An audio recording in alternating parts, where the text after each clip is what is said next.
aí na tela um texto que nós encontramos no Evangelho de Lucas, no seu capítulo de número 18, versículo 35 ao 43. Evangelho de Lucas, capítulo 18, versículo 35 ao 43. Esse texto fala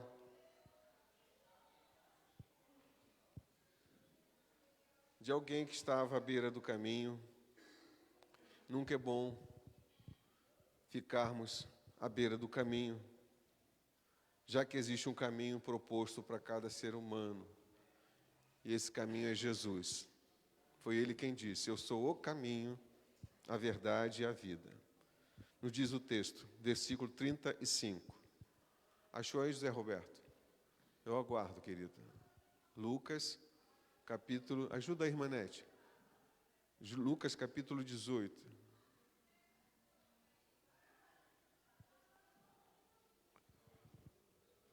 Obrigado, querida. Versículo 35. Procura o númerozinho 35, José Roberto. E aconteceu que, chegando ele perto de Jericó, estava um cego, assentado junto do caminho, mendigando. Quem chegou ali foi Jesus, viu? Apesar de estar escrito ele, refere-se à pessoa de Jesus. E ouvindo, versículo 36, e ouvindo passar a multidão, perguntou que era aquilo. E disseram-lhe que Jesus, o Nazareno, passava. Então clamou dizendo, Jesus, filho de Davi, tem misericórdia de mim. E os que iam passando repreendiam-no para que se calasse. Mas ele clamava ainda mais: filho de Davi, tem misericórdia de mim. 40. Então Jesus, parando, mandou que lhe o trouxessem. E chegando ele, perguntou-lhe, dizendo: que queres que te faça? E ele disse: Senhor, que eu veja. E Jesus lhe disse: vê, a tua fé te salvou. E logo viu e seguiu-o, glorificando a Deus. E todo o povo, vendo isso, dava louvores a Deus. Curva-se um pouquinho a sua cabeça. Ó Deus, em nome de Jesus, eu te peço que nos abra a mente, o entendimento, para que possamos entender, compreender e discernir a tua santa palavra. Nos ilumine pelo teu Espírito e permita que nessa noite saiamos daqui edificados. Amém. Podeis sentar, em nome do Senhor Jesus. A primeira coisa que eu quero destacar é no texto que Deus não fez o homem para viver ou para que o homem esteja à beira do caminho. A beira do caminho aqui do texto era o lugar onde ficavam os pedintes. Havia uma rua em Jerusalém onde tinha muito movimento e estrategicamente ficava lá os coxos, ficava lá os paralíticos, ficava também os cegos, aonde estava esse moço. E quando se ouvia passar pessoas, veja que ele seguiu pelo barulho. Ele começava a pedir esmolas, estendia as mãos para que fosse atendido a sua necessidade. Então Deus não fez o homem para ser um pedinte. Não. Essas pessoas que nós vemos hoje, à beira do caminho, necessitando de algo material, não é a vontade de Deus. Principalmente as pessoas que estão à beira do caminho da vida, no que diz respeito à sua alma, no que diz respeito à sua eternidade. Nós estamos chegando no finalzinho dos tempos, e a Bíblia aponta para isso. E é de suma importância que o ser humano entenda que existe dois caminhos. Um caminho que leva à eternidade com Deus e um caminho que leva à eternidade sem Deus. Querendo ou não, optando ou não, dizendo ou não, o homem terá que escolher um desses caminhos. Mesmo que você não diga nada, você estará escolhendo um desses caminhos. Mas como, pastor? Exatamente, até no calar, até em não dizer nada, até em não optar por que caminho eu quero tomar, eu estarei dizendo isso. Porque teve um jovem que chegou até Jesus e disse: mestre, como é que eu faço para herdar a vida eterna? E Jesus observou que ele era um religioso e era muito rico. E Jesus disse para ele: você guarda os mandamentos? Ele disse: guardo, mestre, desde a minha mocidade. E citou mandamento por mandamento. Mas Jesus observou que o coração dele estava preso ao materialismo, como está muito nos dias atuais. E Jesus deu uma dica para ele: você quer eternidade? Quer salvação? Pega tudo que você tem, venda e divida aos pobres. E aí vem e segue-me. E a Bíblia diz que esse moço não respondeu absolutamente nada. Ele deu as costas para Jesus e se retirou triste. Então ele disse, ele respondeu sem palavras. Porque até você não dizer nada, você estará dizendo alguma coisa ao Senhor. Se o Senhor te abre a porta, escancara a oportunidade, você não fala nada, você está dizendo: não, eu não quero. Foi o que Jesus fez com esse moço. Então, voltando para o texto, essa pessoa ouvia passar alguém, escutava um barulho e ele entendia que era a oportunidade para que ele pudesse ser atendido nas suas necessidades. Agora, o que pode colocar o ser humano, o homem, uma pessoa, uma mulher, um homem à beira do caminho da vida, às margens da sociedade, numa vida de uso de drogas, numa vida de prostituição, numa vida que desagrade completamente a Deus, adorando outros deuses, se prostrando diante de uma imagem, escultura? Tudo que nós sabemos que desagrada a Deus. Existem várias razões que nós podemos citar aqui que pode levar alguém à beira do caminho da vida. Por exemplo, uma enfermidade, seja ela espiritual, seja ela emocional. Se nós observarmos aqui o texto, esse homem tinha uma enfermidade. Ele era o quê? Cego.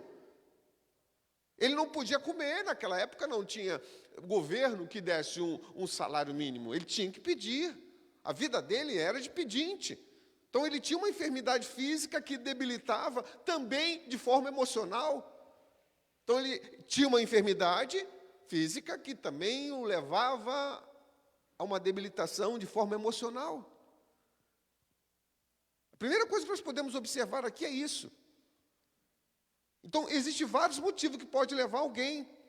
Enfermidade espiritual, quando nós não temos comunhão, quando nós não conseguimos andar, quando nós não conseguimos perseverar, também pode nos deixar à beira do caminho. Mas o texto sagrado que nós lemos diz que este homem alcançou a cura, porque o texto relata alguns passos dados. Primeiro, a Bíblia diz que ele aproveitou essa oportunidade. E se nós observarmos o texto, olhando para o texto, nós vamos observar como é que a cura deste homem começou. E é a cura que Deus quer dar a cada um de nós, que queira ser curado. Porque tem gente que está enfermo, mas não quer cura. Tem gente que está preso, está algemado, mas não quer que tire essa algema. Há uma prisão que o diabo impõe sobre a vida do ser humano, seja ela num vício, seja ela emocional, seja ela espiritual. Mas quando o homem acena por socorro, a mão de Deus vem ao seu encontro. A mão de Deus vai em sua direção. Quando a cura deste homem chegou até ele, observe o texto, que quando ele ouve que Jesus ia passando, a Bíblia diz que ele ouviu. Olha lá. E aconteceu que, chegando ele perto de Jericó, estava um cego assentado junto do caminho, versículo 36. Coloca aí, querido. E ouvindo passar a multidão. O que diz lá? O verbo? E ouvindo. Ele então o quê? Ouviu. Observe aqui. Segundo lugar, quando ele ouve, ele pergunta: que era aquilo? No mesmo texto do 36. Ele perguntou o que era aquilo, que barulho é esse? Quando ele, depois da sua pergunta, ele começa então a clamar. Porque ele identifica Jesus e começa o clamor no versículo 38, dizendo: Jesus, filho de Davi, tem misericórdia de mim. Volta para o versículo 36 que vocês vão compreender que as atitudes dessa pessoa e de qualquer um de nós, diante dos problemas da vida, que muitas vezes é diferente de nós, de um para com o outro, mas as atitudes é que vão determinar a nossa vitória ou a nossa derrota. Não adianta você se fazer de coitado. Não adianta nós fazermos de derrotado. Não adianta nós nos fazermos de vítima, de coitado, se temos um Deus oferecendo para nós a oportunidade de mudança. Se temos a oportunidade de transformação. Então, a nossa atitude diante da luta, da diversidade. Então, tudo depende de como eu e você vamos agir ou reagir diante do problema que nós passamos. Não tem um de nós aqui, nessa noite, que não tem um problema a relatar, uma luta, uma dificuldade a relatar. Não tem um. E esse que vos fala, carrega vários. Mas eu apresento ao Senhor. O Senhor quem me sustenta. O Senhor quem me dirige. O Senhor é quem me orienta. Mas olhando para o texto, que eu gostaria de levar isso aos irmãos, nós aprendemos aqui algumas lições, como experiência de vida deste homem, que pode ser aplicada em nossas vidas. A primeira coisa que eu gostaria de chamar a atenção, ainda no versículo 36, é que muitas oportunidades são únicas na vida do ser humano. Muitas oportunidades são únicas na vida do ser humano. Porque o texto diz que quando ele perguntou quem estava passando ou o que era aquilo, a Bíblia diz que lhe informaram que passava por ali quem? Quem? Jesus. Em outras palavras, passava por ali, diante dele, a oportunidade da sua vida. Aleluia! Porque me parece que ele carregava no seu coração uma fé. Passava diante dele a grande oportunidade da sua vida. E a verdade é, queridos irmãos, que as oportunidades sempre passam. Porém, lamentavelmente, nem todos levam a sério. Nem todos abraçam as oportunidades. É provável que naquela rua tivesse mais pessoas debilitadas, e tinha mesmo. Se você observar em Mateus 20, versículo 30, você vai ver que tinha pelo menos 2 cegos, sem contar com paralíticos, porque essas pessoas não tinham tirar sustento. Olha lá que diz o texto. E eis que 2 cegos, assentados junto do caminho, ouvindo que Jesus passava, clamaram dizendo: Senhor, filho de Davi, tem misericórdia. Então, tinha muita gente debilitada, muita gente necessitada. Por que todos não foram abençoados? Por que todos não clamaram? Por que todos que estavam ali precisando de uma moeda não conseguiram enxergar a necessidade da sua alma, a necessidade da sua salvação? Então, era um lugar propício para os pedintes ficarem, porque era o lugar onde passavam as pessoas, e naquele exato momento passava a oportunidade de vida daquele homem. Então, provavelmente tinha outros enfermos naquela mesma rua, naquela mesma calçada. Porém, a Bíblia registra apenas aquele que não deixou a oportunidade passar. Este homem é que está destacado aqui no texto que nós lemos. A Bíblia chama a atenção dele. Observe que ele não tinha visão, porque ele era cego, mas tinha tato, tinha paladar, tinha olfato, e acima de tudo, ele tinha o quê, irmãos? Audição. E ao ouvir que era Jesus que passava, ele entendeu que ali passava a oportunidade da sua vida. Porque a vida também passa. Passa, e passa para todos nós. A verdade é que, será que quando passar para cada um de nós, um por um, vai ter que partir? Estamos no caminho com Cristo? Estamos seguros da nossa eternidade com Cristo ou não? Ele usou o que ele tinha, a audição. Então, se você quer ser uma pessoa bem-sucedida na vida, meu amigo, minha amiga, meu irmão, minha irmã, se você quer ser uma pessoa vitoriosa, em nome de Jesus, não brinque com as oportunidades, porque elas passam por você, por cada um de nós, e às vezes elas não se repetem. Não se repetem. Eu preguei 3 anos na cadeia de Guarujá, 3 anos. Eu era da Igreja da Assembleia de Deus, da Baixada Santista. Uma irmã falou: Mombiraci, meu filho era aqui da igreja nossa. Um jovem na casa do Senhor. E se enveredou com o tráfico. E hoje, por conta disso, ele está preso, está na cela X, o nome dele é essa, tal. Fui lá na cela dele, eu liderava um grupo de irmãos, e aí eu comecei, todas as vezes que eu chegava na cadeia do Guarujá, com os irmãos para evangelizar, eu parava na cela daquele moço. E eu conheci ele, fiz amizade, e ele disse, poxa, irmão Biraci, quando eu sair daqui eu volto, quando eu sair daqui eu volto, quando eu sair daqui eu volto. 3 anos! Quando eu sair daqui eu volto.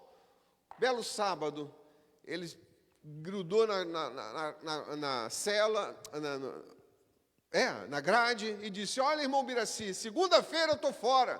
Falei, então hoje é o dia da sua libertação, não segunda, porque Jesus quer te libertar hoje. Aí ele disse mais uma vez, quando eu sair eu procuro uma igreja. Pois ele saiu segunda-feira e foi para a biqueira. E naquela segunda-feira a polícia estava armando um bote naquela biqueira. Pegaram ele com uma 12, calibre 12 na mão, e mataram ele com a sua própria arma. Se compreende? As oportunidades passam. E é problema quando nós não enxergamos, nós não abraçamos, porque às vezes elas não voltam mais. E olha que Deus quando fiquei sabendo que ele faleceu, eu chorei tanto, clamei tanto a misericórdia do Senhor, conheci a mãezinha dele, e eu chorei, e o Espírito do Senhor falou, olha, ele teve 3 anos para decidir onde passaria a sua eternidade. O sangue dele eu não requererei das suas mãos. Ele me rejeitou. Ah, assim é, queridos. Milhares e milhares de pessoas estão indo para o inferno, lamentavelmente. Estão aí sendo mortos pela polícia. Hoje nós estamos vivenciando uma guerra do tráfico contra a polícia na nossa região. Por conta da morte de um policial, várias pessoas, seres humanos, ligadas ou não ao tráfico, mas a maioria ligada, estão sendo assassinadas, estão sendo mortas, estão trocando tiro com a polícia, e nós estamos vivendo uma guerra. Essas pessoas não têm noção que quando se fecha os olhos para onde vai a sua alma? Eu penso que a maioria delas sabem, porque elas tomaram uma decisão um dia e não conhecer a Cristo, tomaram a decisão um dia de não abrir o coração a Cristo, e agora quando a morte os visita, eles vão para uma eternidade sem Deus. Mas o ser humano não parte dessa vida sem ter a oportunidade de mudança. Guarde bem isso no seu coração. Não parte. Voltando para o texto, versículo 38, observe lá que ele não deixou passar a oportunidade. Olha o versículo 38. Então clamou, dizendo, Jesus, filho de Davi, tem misericórdia de mim. Então muitos perdem o que Deus preparou, porque deixam passar para outro dia, para outro mês, para outro... hoje não, talvez amanhã, à noite. Não, queridos, não. Se Deus nos oferece uma oportunidade, se Deus oferece uma oportunidade de mudança, de transformação, não deixe passar essa oportunidade. Deus tem pressa para salvar a nossa alma, para salvar o casamento, para salvar a nossa casa, para salvar a nossa família. Deus tem pressa para nos socorrer.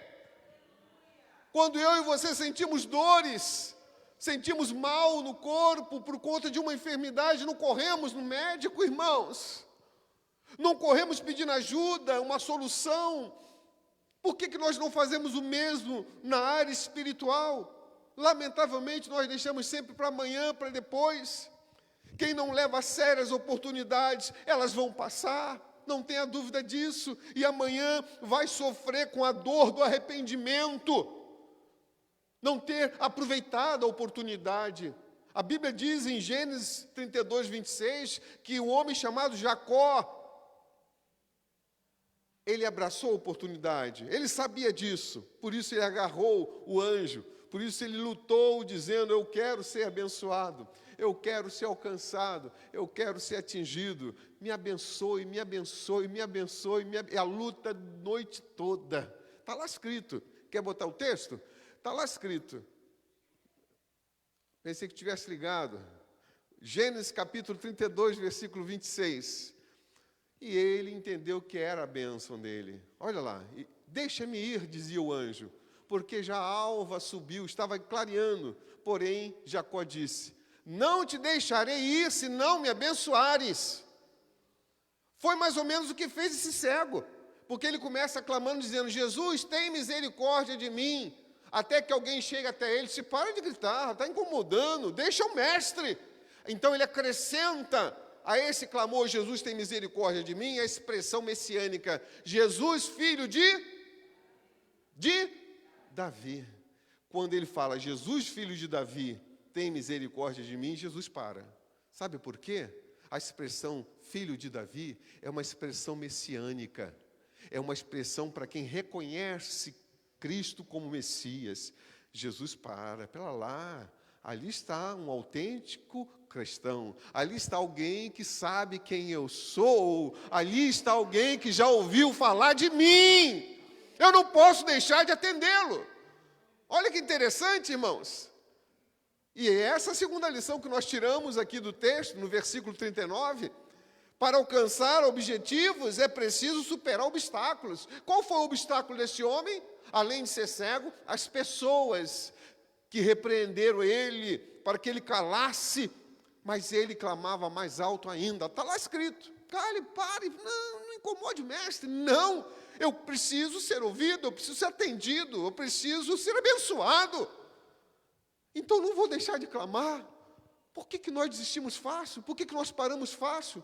Por que nós deixamos de lado a oportunidade que o Senhor nos concede de vencermos as lutas? Os obstáculos estão aí para ser vencidos, as barreiras estão aí para ser vencidas. A Bíblia diz que se o Senhor é contigo, você salta o quê? Muralhas, barreiras. Será que não nos damos conta que o Senhor é conosco, está conosco? Nós somos mais do que vencedores no Senhor? Que falta de fé é essa? Que nós nos deixamos ser abatidos, irmãos, por conta dessa incredulidade? Os vencedores sempre superam obstáculos, seja obstáculos internos, seja obstáculos externos. Obstáculo interno fala da emoção, fala do medo. Obstáculo interno fala do fato de você ter uma deficiência. Ele era cego. Os obstáculos externos falam de pessoas que são barreiras, pessoas que são pedras, pessoas que são dificuldade para você seguir adiante. Mas não se deixe parar, não pare por conta disso, siga adiante. Existe uma eternidade com Deus nos esperando, queridos. Aleluia! Alguém saiu da igreja, fulano não me deu a paz do Senhor, fulano não me perdoa, fulano... É sempre pessoas, é sempre pessoas. Então você nunca veio para essa casa por conta de Cristo, se nós saímos por conta de pessoas. Porque se eu estou aqui, porque eu quero servir a Cristo. Levante quem quiser levantar. A minha salvação eu não deixo. A minha eternidade com Deus eu não jogo fora. Não vai ser pessoas, nem tampouco o diabo. Vai ser eu que desistirei, por livre e espontânea vontade, de ir para o céu. Não adianta culpar ninguém. A salvação é clara em dizer, a Bíblia é clara em dizer que o que nos separa de Deus são os nossos próprios pecados.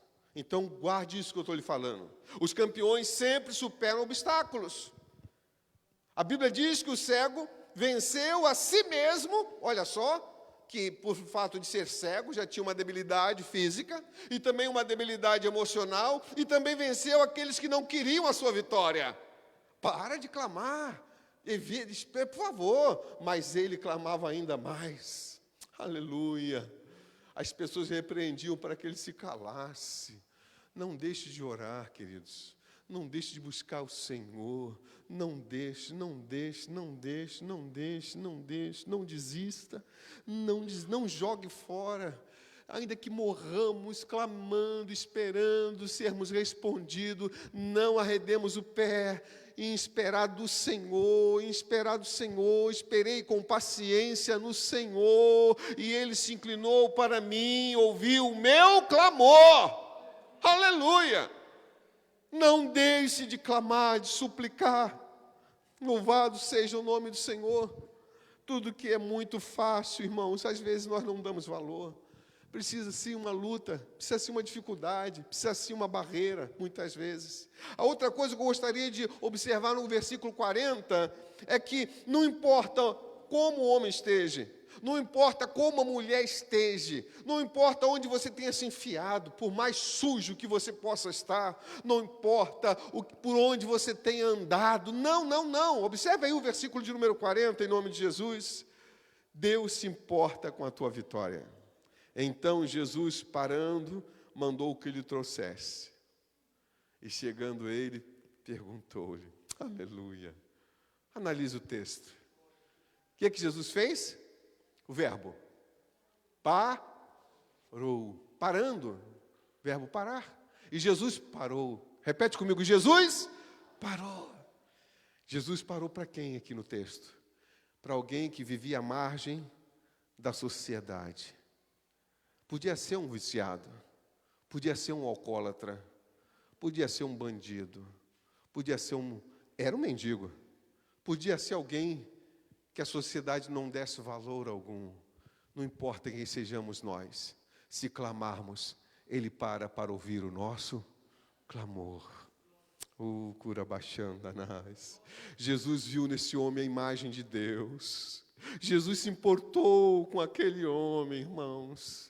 Isso quer dizer o seguinte: não importa quem somos nós ou quão sujo nós possamos nos encontrar, se sair um clamor dos nossos corações em direção aos céus, seremos ouvidos,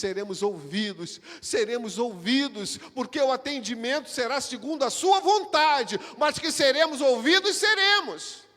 Pode ter certeza disso. Se Ele vai atender hoje, amanhã, problema dele para conosco, mas que cabe a nós clamarmos, não resta dúvida. Nós temos que clamar, suplicar, nós temos que nos curvar diante dele. Voltando para o versículo 39, observe um outro detalhe que me chama a atenção, que a oração de uma mulher, a oração aqui no caso de um homem determinado a vencer, pode tornar o impossível em possibilidade. Olha lá, e os que iam passando, versículo 39, repreendiam-no para que se calasse, mas ele clamava ainda mais. Filho de Davi, tem misericórdia. Estava determinado, não deixarei de clamar, não deixarei. Parece que até tem uma música com esse refrão, não deixarei de te clamar. Acho que é isso, mais ou menos isso. Tem ou não tem? Tem, você pode clamar e deve clamar, porque a nossa vitória está no Senhor. Não está nem na oração e nem nós, está em quem nós clamamos, em quem nós dirigimos a nossa oração. Ele é o Todo-Poderoso, Ele é quem pode dar, Ele que pode tirar, Ele que pode levantar, Ele que abate, Ele quem cura, Ele quem revigora, Ele é quem salva. Então se dirige a Ele. A Ele nós temos que suplicar. Está o querer e operar das nossas vidas em suas mãos. Ele diz, hoje eu vou dar, hoje eu tiro, hoje eu abato, hoje eu levanto, hoje eu salvo, hoje eu restauro, hoje eu mudo a vida do ser humano, hoje eu faço o que eu quero, como eu quero. Nada, irmãos, saiu do controle de Deus até hoje. Pode ter certeza, até a grande tribulação, até a manifestação do anticristo está debaixo do poder de Deus. Agora, para os que guardam a sua palavra, para os que perseveraram até o fim, esses alcançarão vida eterna. Aleluia! Observe aí então, ele estava determinado. Um clamor de alguém que conhecia aquele que estava passando, porque ele disse, Jesus, filho de Davi, título messiânico. Podemos ainda observar que esse é um clamor persistente, não parou de clamar, não parou de pedir, não parou de insistir, não importa quantas vezes você tenha que orar por aquele desejo, por aquela visão, aquela vitória, aquela resposta, aquela salvação, não importa quanto tempo você precise, continue clamando, continue pedindo, continue insistindo, porque este homem clamou de forma persistente, ele não parou de orar, enquanto Deus não parou para lhe curar, para lhe atender, para oferecer a ele aquilo que ele precisava, irmãos. Mateus capítulo de número 7, versículo 8 está escrito, porque aquele que pede, recebe, e o que busca, encontra, e ao que bate, abrir-se-lhe-á. Está lá. O que nós estamos fazendo que não estamos orando? Temos tempo para celular, temos tempo para televisão, temos tempo para nada, mas não temos tempo para Deus. Só vamos a Deus quando estamos doendo, necessitando de alguma coisa, e Deus está pronto para estar ao teu lado, antes da dor começar, antes da luta começar, antes da dificuldade se apresentar. O que estamos fazendo que não clamamos ao Senhor? O clamor que esse homem faz, o pedido, as orações que esse homem fez, revelava a certeza absoluta de que aquele que passava por ali era poderoso o suficiente para fazer o impossível acontecer. Jesus, filho de, tem misericórdia de mim. Observando ainda o texto, versículo 41, qual é a lição que tiramos desse texto? Dizendo, que queres que te faça? E ele disse, Senhor, que eu veja. Então a primeira coisa que nós podemos tirar desse texto para nós, a primeira lição é querer. Observe, querer. Querer é o primeiro passo para a solução do problema chegar. Querer é o primeiro passo para a cura chegar. Querer é o primeiro passo para a libertação do vício chegar. Querer é o primeiro passo a ser dado para alguém ser transformado nas mãos do Senhor nosso Deus. Jesus disse, que queres que eu te faça? E ele disse, Senhor, que eu veja. Versículo 41, que eu veja. Pare, analise comigo o texto. Que queres que quem estava falando que queres que eu te faça era Jesus. Por que Jesus pergunta, que queres que eu te faça? Jesus não enxergava que ele era cego? Sim ou não? Sim. Mas há um porquê da pergunta de Jesus. Porque muitos precisam, mas não querem. Tem muitos querendo continuar cego. Muitos necessitam, mas não manifestam que desejam a mudança. E Deus não empurra a porta, irmãos. Deus espera que essa porta se abra, para que a mudança chegue, para que a transformação chegue. Eis que estou à porta e bato. Se abrir, eu entro. É assim que Deus faz. Deus não arruma a vida de ninguém. O diabo faz isso, mas Deus não faz isso não. Pode ter certeza. Deus é o que nós servimos, é um Deus educado. Como diz lá em Provérbios 23, 26. Dai-me, filho meu, o teu coração. Olha lá. E os teus olhos, observe os meus. Ele podia tomar. Ele é dono de tudo, mas ele é educado. Ele pede para entrar e ele pede o coração. Sou o ser humano que vai dar. Outra coisa que nós podemos observar aqui no versículo 41, não basta precisar, é necessário querer. Querer, meus amados, é você dizer sim para Cristo. Querer é você dizer sim, Senhor, muda a minha vida. Querer é você dizer, eu estou disposto a te seguir. Eu estou disposto a andar na sua presença. Agora, por que muitos precisam, mas não querem? Porque ser curado, por exemplo, aqui da cegueira que nós estamos observando, implica em mudança. E nem todos querem mudança. Eu quero o céu, mas eu quero continuar bebendo, fumando, me prostituindo. Eu quero o céu, mas eu quero continuar na vida que eu quero. Eu tenho que deixar tudo isso? Não combina pecado com o céu. Não combina pecado com a eternidade com Deus. O preço foi pago por Jesus, para que nós não descêssemos ao inferno. Agora, nosso compromisso é permanecermos firme, fiel. Eu bebia, não bebo mais. Usei droga, não uso mais. Fazia coisa, promiscuidade, não faço mais. Somos nós, seres humanos, que temos que responder com as nossas ações e atitude. E o Senhor está nos vendo, está nos contemplando. Nós queremos mudança e nós vamos responder com as ações e atitude de alguém que quer céu, quer mudança, quer transformação.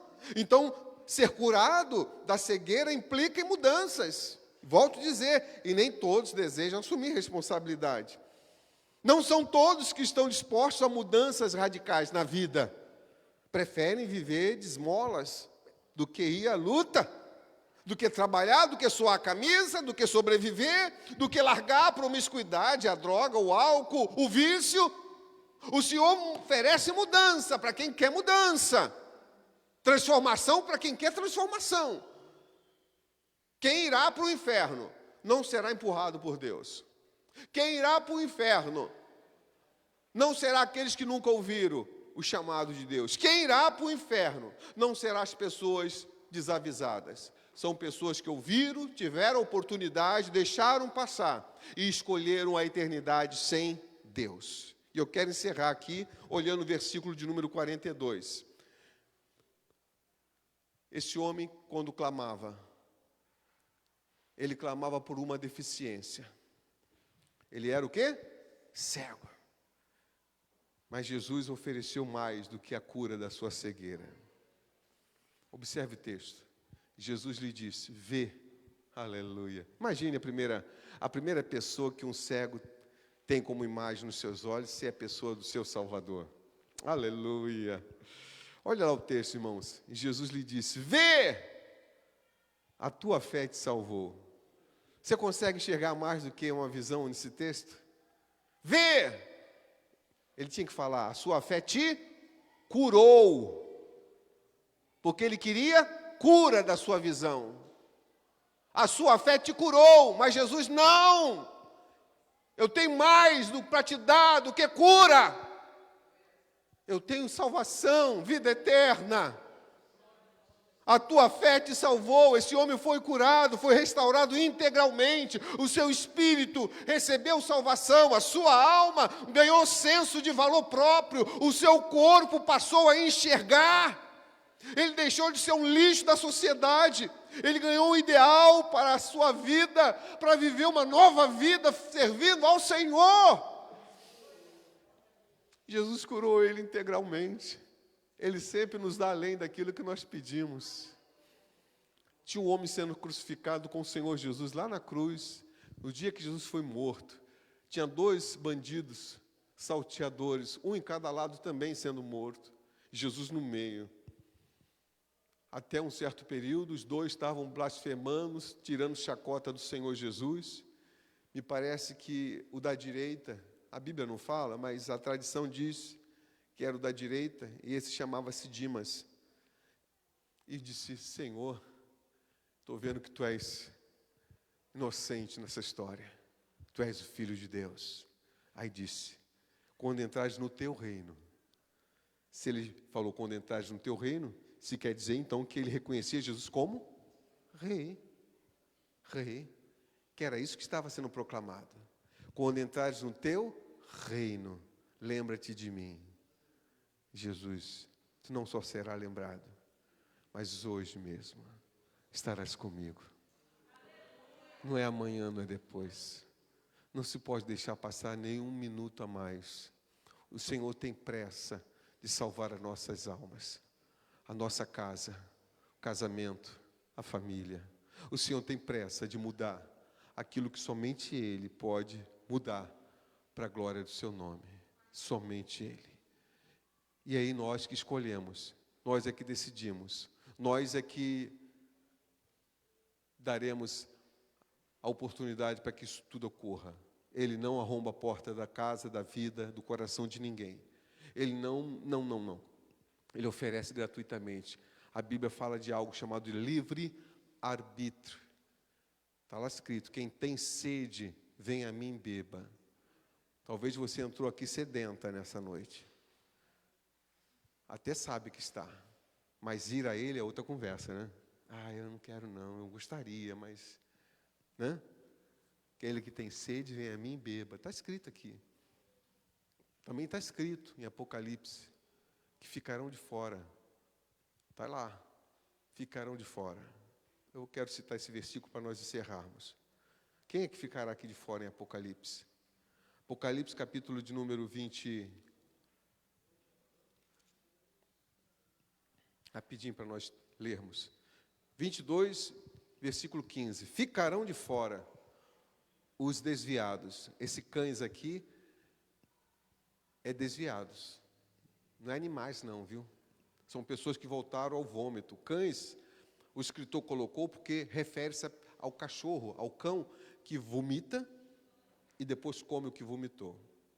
Tá? Entenda? Desviados nesse cães. Ficarão de fora os desviados, os feiticeiros, os fornicadores, quem se relaciona sexualmente sem ser casado, solteiro com casado, só casado com solteiro, tá? Ficarão de fora os homicidas, pessoas que tiram a vida de outros. Ficarão de fora os idólatras, que adoram qualquer coisa no lugar de Deus. E qualquer pessoa que ama e comete a mentira. Esses ficarão de fora. Mas Deus nos concede a oportunidade de mudar o nosso destino, quando abrimos nossos corações para Cristo. Eu não sei se você ouviu o suficiente para dizer sim a Cristo. Não sei se você ouviu o suficiente para abrir o seu coração. Eu falei, eu quero esse Jesus. Eu não me arrependo. Vivi 17 anos no Espiritismo, Umbanda com Angola. Raspei cabeça. Na época eu era cabeludo. Jovem, 17 anos. Eu tinha uns 15 anos quando eu enveredei no Espiritismo. Minha mãe era mãe de santo. Não tinha outro caminho a seguir. Ninguém tinha falado de Jesus para mim. E eu segui o caminho da minha mãe como mãe de santo. E 17 anos fiquei lá, toquei atabaque, fui ogã, calofé. Conheci tudo, queridos. Precisava conhecer. Mas Deus me deu a oportunidade de conhecer a Cristo. E quando eu tive a visão do meu Salvador, dando oportunidade para minha mudança de vida, eu não deixei passar essa oportunidade. É assim que o ser humano tem que fazer. Eu não sei se há nessa noite, dentre nós, pessoas que gostaria de reconciliar, ou pessoas que gostariam de abrir o seu coração para uma mudança a partir de hoje, porque sabe que mais cedo ou mais tarde prestaremos conta do que fizemos da nossa vida para Deus. Se há nessa noite, se quiser manifestar assim, eu gostaria de orar por você. Eu tenho que, depois de uma mensagem dessa, dar oportunidade para alguém se manifestar. Se você entrou aqui, ouviu Deus falando ao seu coração e te amando de uma forma sobrenatural, desde o início dos cânticos até a mensagem que você acabou de ouvir, e teu coração palpita, arde por uma mudança, essa é a oportunidade.